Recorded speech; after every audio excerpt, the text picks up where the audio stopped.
Hey everybody, BB here, Olympic View Property Services. Today I'm talking about tenant retention. So how to keep your tenants once they've already moved in and how to prevent them from moving out, especially after a rent increase. So you want to have a justified rent increase. Pretty common sense. The first thing that you want to do is maintain the common areas. All right, so your tenants aren't expecting the world, but they are expecting clean and safe common areas.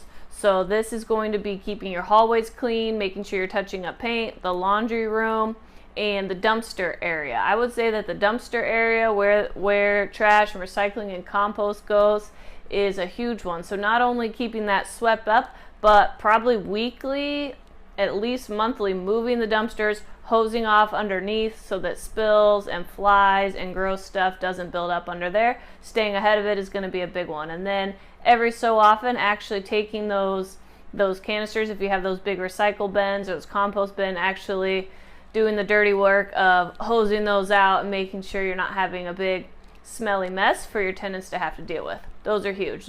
Another one is making sure that exterior doors close automatically and that they lock. And that can be kind of an ongoing thing as the temperature changes, making sure it actually slams but doesn't slam so hard that it's shaking the whole building. So you have to adjust those automatic closers probably quarterly, depending on the temperature. Other than that, it really comes down to customer service. Okay, so you're maintaining the building, it's clean, it's safe all the time. That's great. The rest is all customer service. So the first big item is maintenance requests, responding to maintenance requests in a timely fashion. At Olympic View, we have a 48-hour turnaround, meaning that we respond to the request within 48 hours. That doesn't mean we resolve the whole request within 48 hours. Sometimes that's not possible, but we've at least contacted the tenant, made sure they know, hey, we're aware of the thing, this is what we're doing, this is what the plan is to address the issue. If we have to call a vendor, sometimes we just know, like, okay, we're not going to be able to do that in-house, we need to call in an outside vendor. But that communication makes the tenant feel heard and everybody knows what's going on.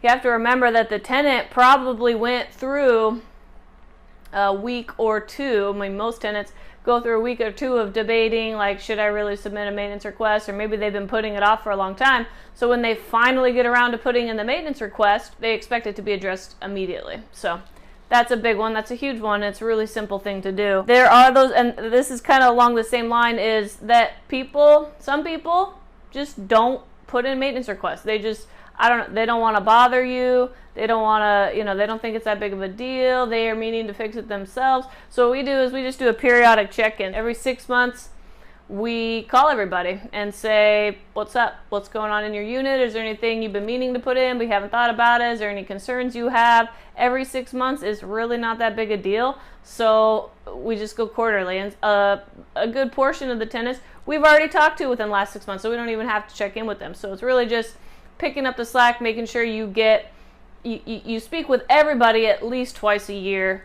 on the phone, or at least leave a message. We also do a monthly newsletter.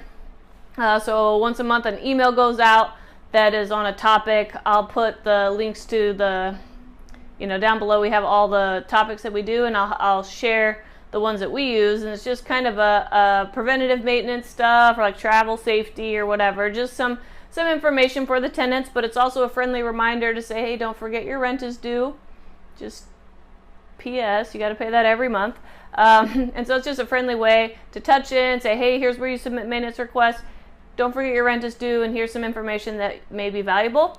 And also, it's going to help you because it teaches, like, drain prevention, clog drain prevention, travel safety. So if your tenants are going to go away for 3 weeks, we ask them to notify us, just so we know that if there's something weird going on, we can make sure that we keep an eye on that unit. And then the last one I have on here is just simply not being a jerk.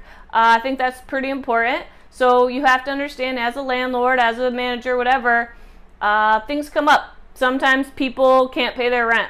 All right, and most of the time they're embarrassed about it. Sometimes not. It's like a routine for them. But either way, there's no reason to be rude to those people, not be a jerk, and that's going to be the higher ground, and really just work with that tenant to get the issue resolved, prevent it from happening again, or smoothly transition them out of your unit to rent to someone who's more qualified or more stable. But you know, if it's just a one-time thing, they're going to remember that. You know, I mean, just because they mess up one time doesn't mean they're going to be bad tenants, and doesn't mean that they might be a great tenant for the next 10 years, and they're always going to remember the way you treated them that one time that they made a mistake, or they overdrew their account, or something, you know, happened in their life where they're going to be short, so it's 5 days late.